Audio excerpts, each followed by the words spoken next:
information ay qaateen ay ururiyeen way hayaan labada guddi ee amniga ee baarlamaanka marka talaabo laga qaadin maaha talaabo waa laga qaaday warbixinta kuwal ii keenana ma xuma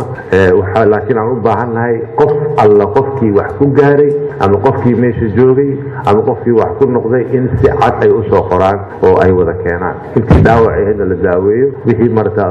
meel gaar ah lagu hayaa si ay ku socota arrintaasi marka maadaama ay baaris socoto weli aan gacantayda soo gelin wax conclusion waxaan jeclahay inaan u kaadino ilaa iyo inta ay noogu imanayso warbixintaasi oo ay loo diray dadka intaasoo sarkaali intaasoo heer ilaaliya ay ku wada mashquulsan yihiin ayna ku howl jiraan